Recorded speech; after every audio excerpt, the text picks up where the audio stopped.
Welcome back sa ating channel. Naging mainit nga na usapin di umano sa mundo ng social media. Tila pinalaga na nga ni Harry Roque at ni Attorney Salvador Panelo ang mga tambaluslos na ito na patuloy ang paninira kay Vice President Sara Duterte. Dito nga natin makikita mga kaibigan na harap-harapan ngang napapahiya ang mga tambaluslos na ito dahil nailalabas nga ang mga baho nila at talagang pinag-aaralan nga ni Harry Roque at ni Attorney Panelo ang kanilang mga kabalbalan dahil patuloy ang pag-aatake kay Vice President Sara Duterte. Hindi naman sila tumitigil na ipagtanggol ito at baltahan ang mga tambaluslos na hindi na lang nila gawin ang kanilang mga trabaho. Ngunit nakafocus nga sila sa paninira sa imahe ni Vice President Sara Duterte.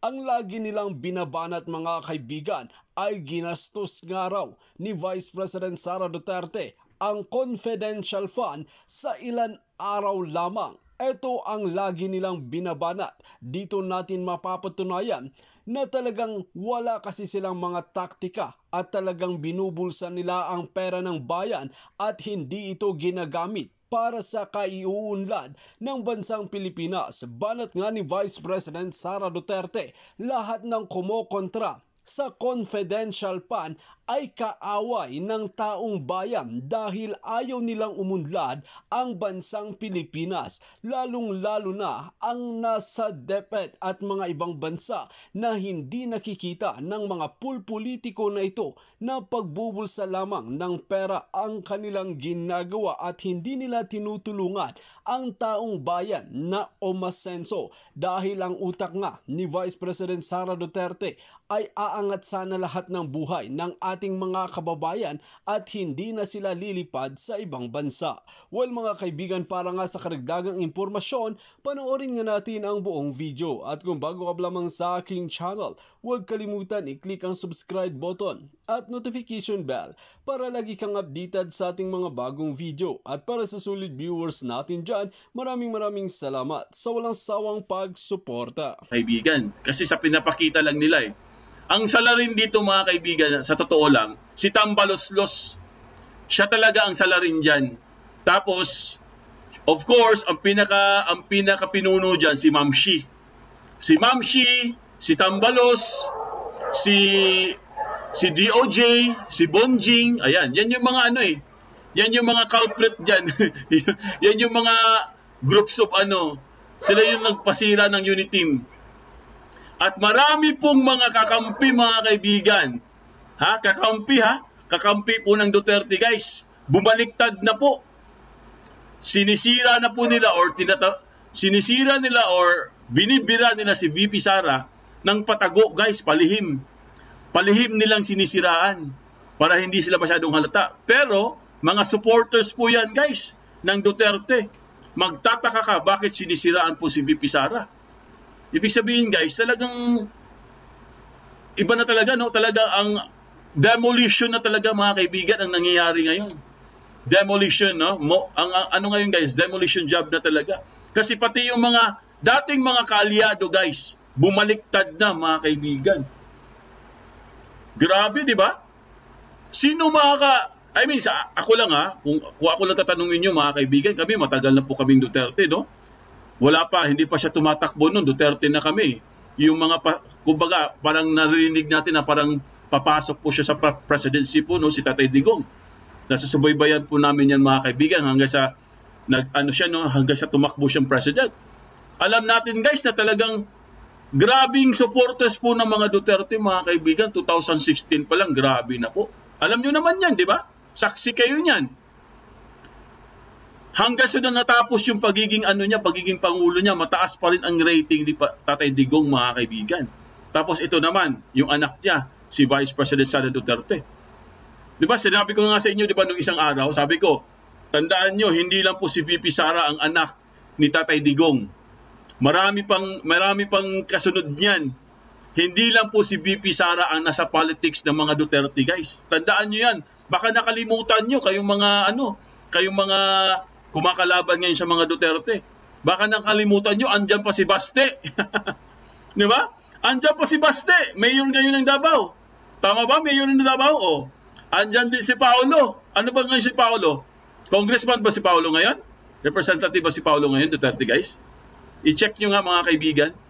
Oh, di ba? Meron pang mga kapatid, si VP Sara. Baka nakalimutan nyo. Baka nakalimutan nyo. Marami pa siyang mga kasunod. Di ba? After ni Sara, pwede pang si Baste. O after ni Baste, pwede pa si Paolo. Di ba? Tama. Pera-pera yang mga bumaliktad. Palagay ko, Sir Foodie, na bayaran niya mga bumaliktad. Pera-pera lang yung mga yan. Bahala sila sa buhay nila.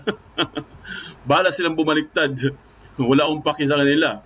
Basta tayo guys, support po tayo sa Duterte, no? Suportahan po natin kasi ang kailangan po natin sa bayan na itong mga kaibigan ay Duterte. James, talo si asawa ni Martin. BTS fan account. Ano yun? James, talo si asawa ni Martin. Talo ba? Talo ba? Alam niyo mga kaibigan, ang sumisira po ng unit team guys, tandaan niyo, si Tambaluslos naman talaga.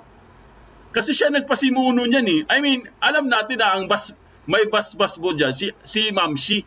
Siya po ang nag-ano niyan eh. Siya po yung pinaka-ahas dyan eh. Diba? Siya yung pinaka-pinuno dyan eh. Tapos ito na, sunod-sunod na yan. Sila Tambalos at kung sino-sino pa. Tapos mga kaibigan, inuumpisahan nila kay VP Sara eh. Kasi alam nila guys na itong si VP Sara mga kaibigan, malakas po ito pagdating po sa 2028. At hinaharangan din nila mga kaibigan ng mga Duterte para sa 2025. Kasi pag pumasok po si Tatay Digong guys sa 2025, wala na. Tapos na ang laban mga kaibigan, sabihin ko sa inyo. Sana lang no, syempre, respetado po natin yung si Tatay Digong. Alam naman natin na may edad na po yung si Tatay, no? May edad na siya. Si Duterte may edad na eh. Nasa mga mag-80 na yata siya, no? So, hindi na natin alam kung ano pa talagang desisyon niya. Baka gusto na siguro talaga niya mag-retire, no? But anyway, guys, basta ang importante mga kaibigan, yung support po kay VP Sara. Dahil ngayon pa lang, guys, inuumpisahan na nila. Di ba? Inuumpisahan na po nila, guys. Ito ha, pakinggan po natin itong si Malo Tikia, mga kaibigan. Isa sa mga magagaling na political strategist, no? Si Malo Tikia. Ito ha, pakinggan nyo mabuti mga kaibigan. Malalaman natin, guys, kung buhay pa ba ang unit team or deads na. Okay? Pakinggan po natin mga kaibigan. Wait lang guys, i-play ko lang. Ayan. Nakakalungkot dahil pwede mo naman kaagad sabihin yan kay speaker na itigil nyo na yan. And we know presidents do that. They get things done. Tigil na yan. But we don't see that. Kapansin-pansin para sa political strategies na si Malo Tikia ang kawalan ng reaksyon o pananahimik ni Pangulong Bongbong Marcos Jr. sa mga issue at kontrobersyang ipinupukol kay Vice President Sara Duterte. Partikular na ang pagkwestiyon ng mga mambabatas kung saan napunta at papaano ginamit ang confidential funds sa tanggapan ng pangalawang Pangulo noong 2022 na inaprubahan mismo ng presidenteng ma-release mula sa kanyang contingent funds.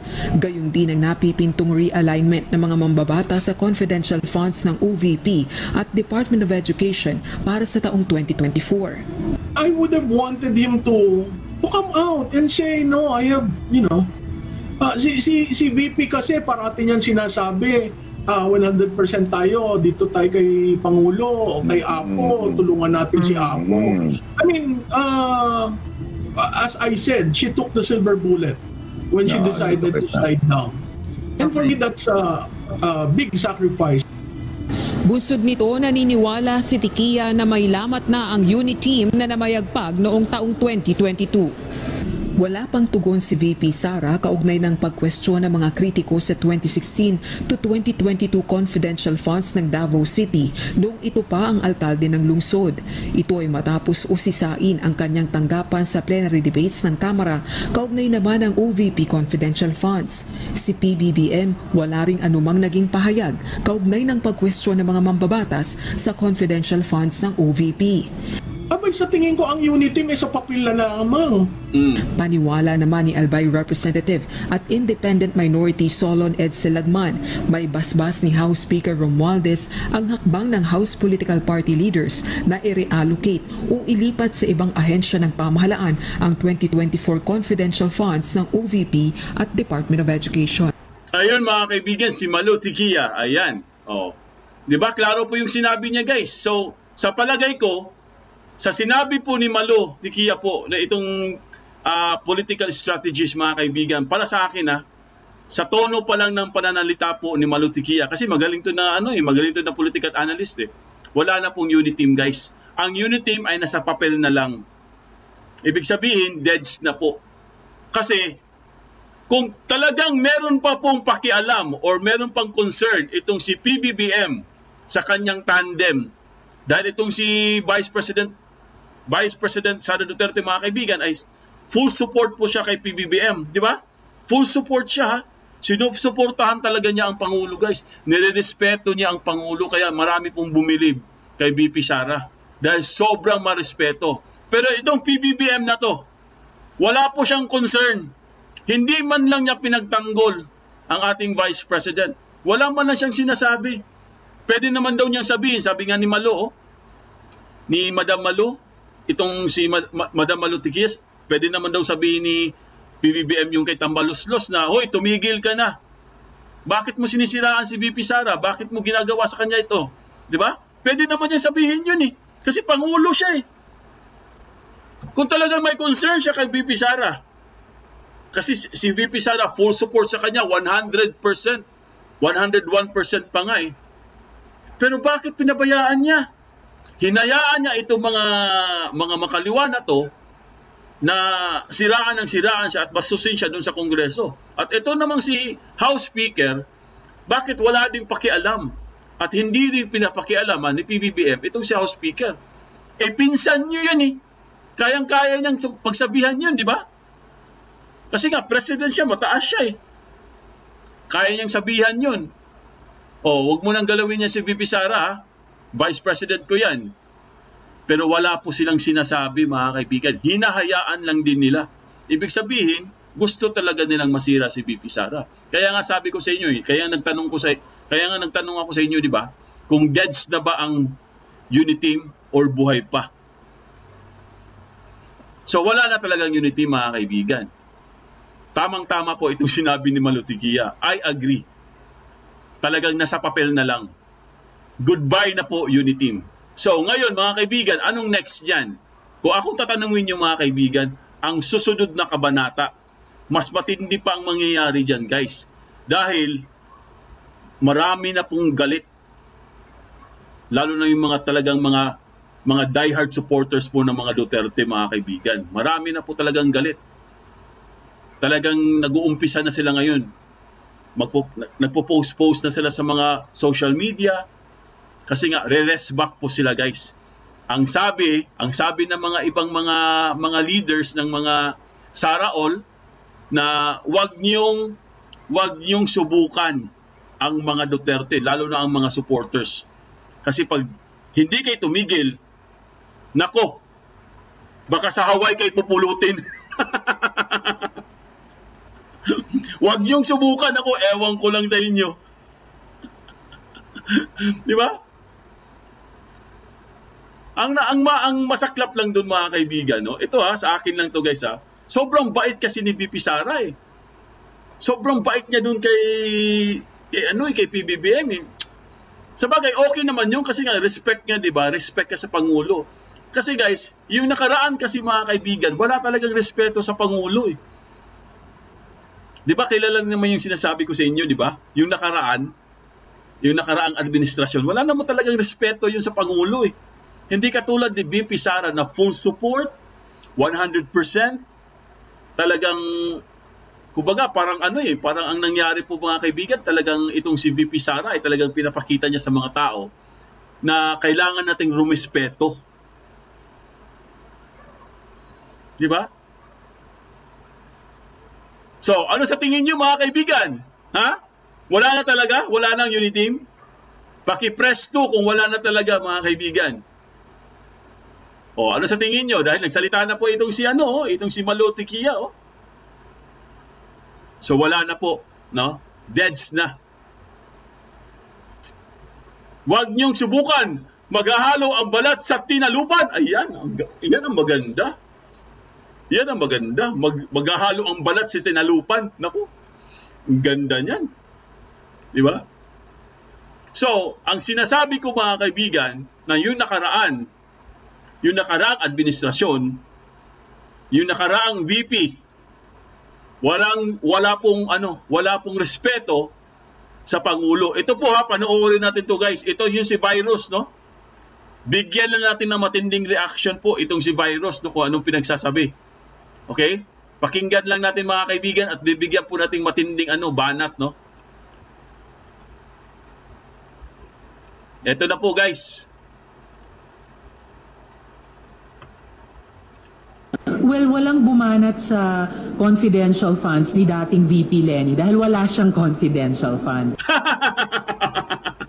Narinig niyo yun? Sino nakarinig? Gusto niyo ulitin ko mga kaibigan? Ha? Gusto ulitin ko? Ito ulitin natin. Pakinggan niyo mabuti guys. Play. Well, walang bumanat sa confidential funds ni dating VP Lenny dahil wala siyang confidential funds. Napakasyunga, no? Grabe. Proud pa siya nun, ha? Narinig niyo mga kaibigan? Wala daw bumanat, ha? Wala daw bumanat kay Santa Mama noon, kay Lutang Lenny, kasi wala naman daw siyang confidential funds. Napakasyunga talaga. Ay, naku. Bakit ka naging senadora? Proud pa siya nun mga kaibigan na wala daw confidential funds. Ito si Santa Mama. Hindi naman talaga siya mabibigyan ng confidential funds. Unang-una, hindi niya suportado ang Pangulo eh. Pangalawa, tamad siya na VP. Kaya wala talaga siyang trabaho. Pangatlo, wala siyang mga projects. Kung may mga projects man siya, pumapalpak. 3 beses siya pumalpak, di ba? Binigyan siya ng posisyon, pumalpak siya. Tapos ngayon sasabihin mo, Virus, Risa, sasabihin mo, hindi naman talaga siya pinupuna dati kasi wala siyang confidential funds. Oh, proud ka pa ngayon.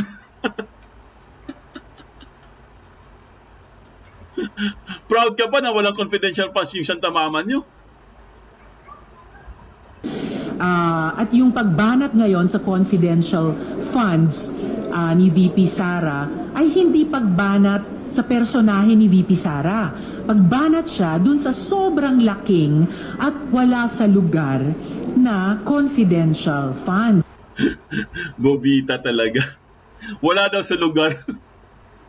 Sobrang laki daw at wala daw sa lugar yung confidential funds. Ay naku, senadora ka pa talaga. Okay, ulitin ko yung sinabi niya. Ang sinabi niya, wala daw sa lugar.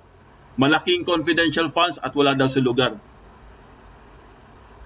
In-explain na nga sa inyo, paulit-ulit eh.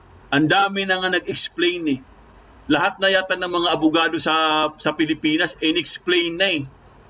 Kung saan ginamit ang confidential funds. Meron pa nga silang presentation, di ba? Pati Davao may presentation. OVP may presentation. Ano pa bang gusto nyo?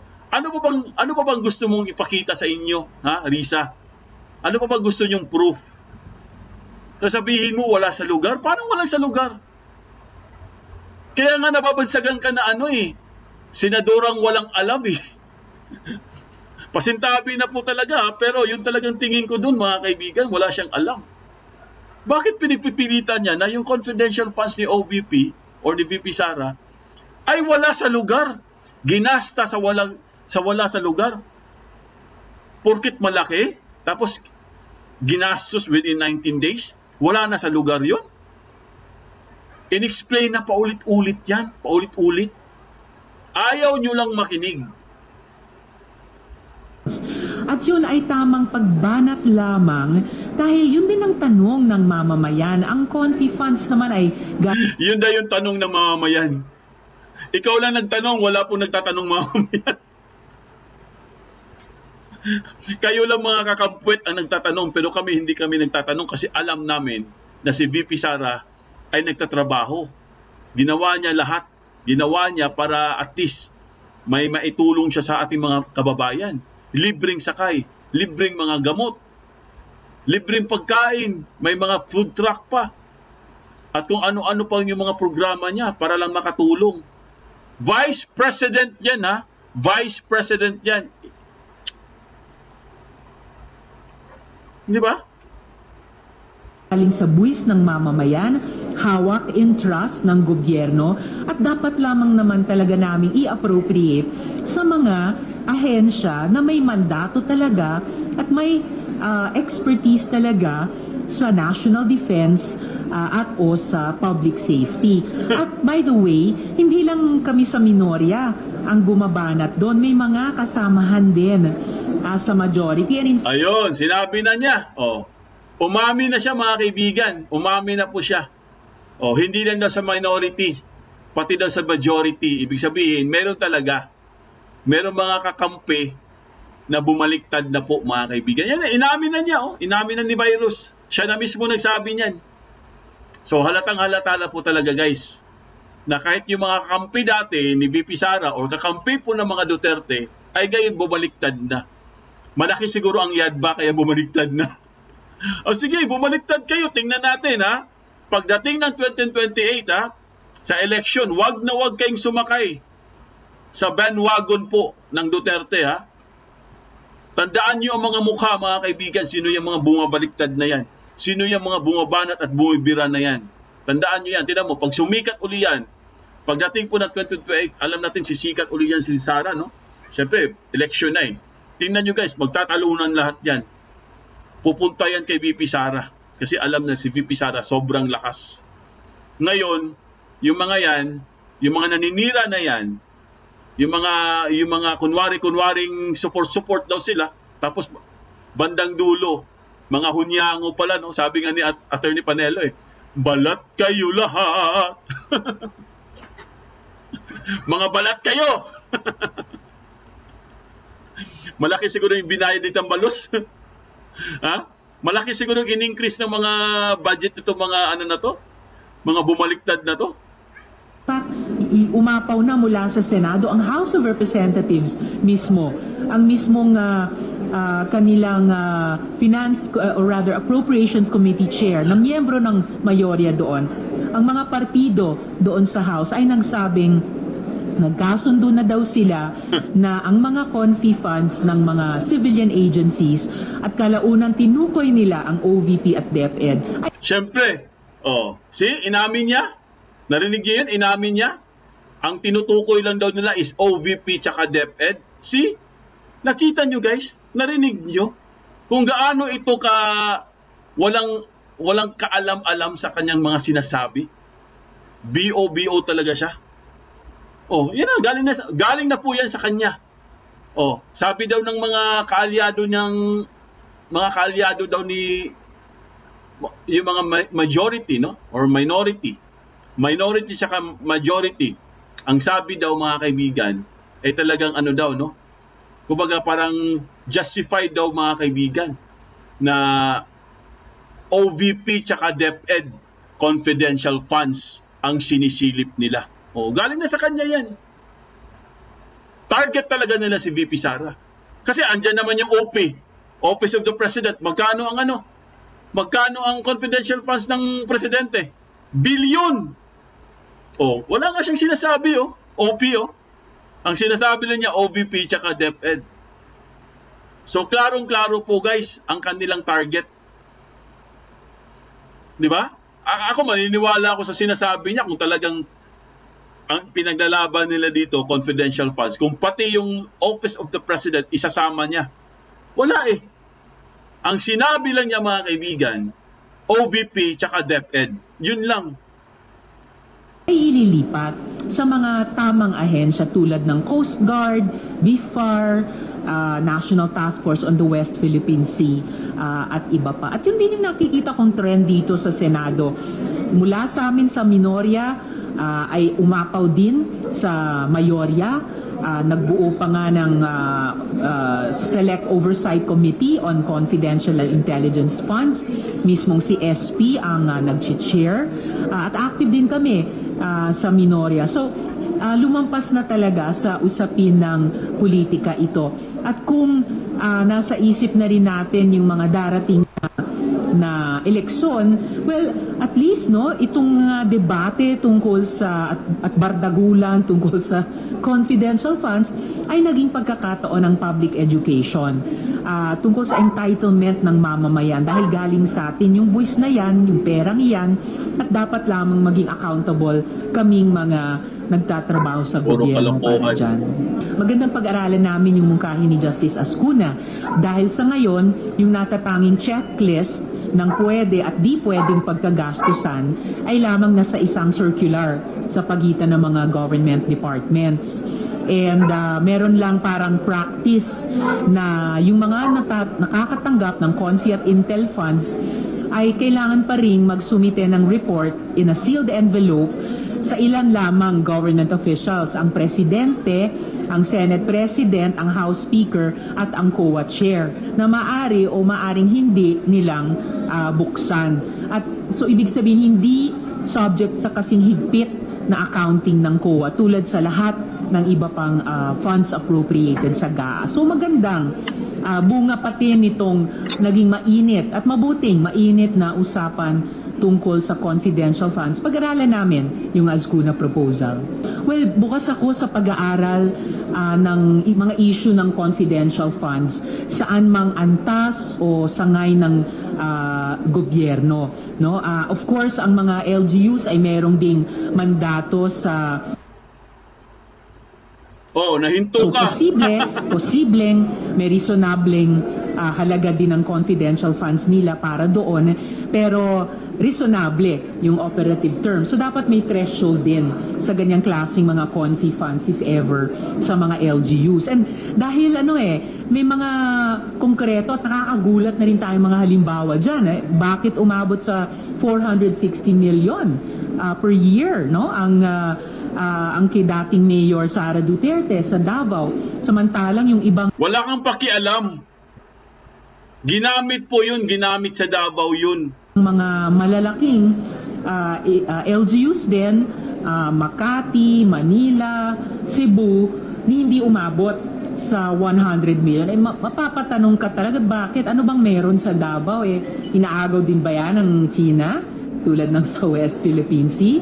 So, talagang ripe for study at saka appropriate legislation if ever. Yung kabuuang Confi and Intel funds at yung Confi funds sa mga civilian government units mula national hanggang local. Yabang magsalita, no? Grabe. Ano daw ginagawa? Bakit daw naging 400 billion yung confidential ng Davao's? Ano daw yung Davao, mga kaibigan? Parang pinag-aagawan ba daw yung Davao? Parang West Philippine Sea daw. Grabe, yabang, Hindi mo ba alam, ang Davao ngayon is, insurgency free. Yan, in your face, no? Isampal mo yan sa mukha mo, virus. Di ba? Isampal mo sa mukha mo, virus. Ang Davao is insurgency free na. Bakit mo nalinis ang Davao? Dahil sa confidential funds, ginamit nila. Di ba? Tapos ngayon, pagtatawanan mo pa. Bakit daw umabot ng 400 million yung confidential funds ng Davao? Kapal talaga ng fest, no? Kapal ng mukha. Grabe. Samantalang kayo kasi wala kayong ginagawa, no? Wala kayong ginagawa sa Senado. Ikaw, may ginagawa ka ba? Mag-research nga kayo, guys, kung may nagawa ba to sa Senado? Magbigay nga kayo ng sa akin, resibo kung may nagawa ba to sa Senado. Kung wala itong nagawa sa Senado, dapat patalsikin na to Dapat bumaba na lang wala namang kwenta puro lang ngak-ngak puro lang dada yung sa PhilHealth mo nga hindi mo nga sinasagot Di ba? Sino ba yung nagtanong nun? Yung isa sa mga leader ng Sara All? Di ba? Yung kagabi, yung topic natin kagabi, sabi bakit daw hindi pa niya sinasagot? Billion din yung sa PhilHealth di ba? Yung mga allowance yata yun or parang pabaon or parang bonus yata yun. Bakit hindi niyo sinasagot yan? Billion yung sa inyo Tapos yung kay VP Sara sa Davao, sinisilip nyo. Meron naman talagang napaggamitan yung confidential funds na yan. Kasi nga, tinan nyo yung Davao, ang linis. Tahimik. Wala na pong mga doon, wala na po yung mga masasamang elemento doon. Nakatulad ninyo, mga masasamang elemento kayo. Di ba? Dito nga natin makikita mga kaibigan na talagang ang kagustuhan nga ni Vice President Sara Duterte na iparating sa mga pulpolitiko na ito na kailangan ng ating mamamayan ang pag-aaral at pagdidisiplina sa mga kabataan para maging sila ang pag-asa ng bayan, hindi sila yung mga kokontra sa government. Lahat ng gagawin ay kinokontra nila. Dito natin makikita ang pag-atake nga ni Manuel na ito na talagang binibilog nila ang ulo ng kabataan. At sa kabilang banda, bistado nga ang masamang plano ni Hontiveros na gamitin si Vice President Sara Duterte in aid of legislation, in aid of election. Well mga kaibigan, kung kayong tatanungin ano ang inyong mga opinion, just comment below sa ating comment section at ating pag-usapan.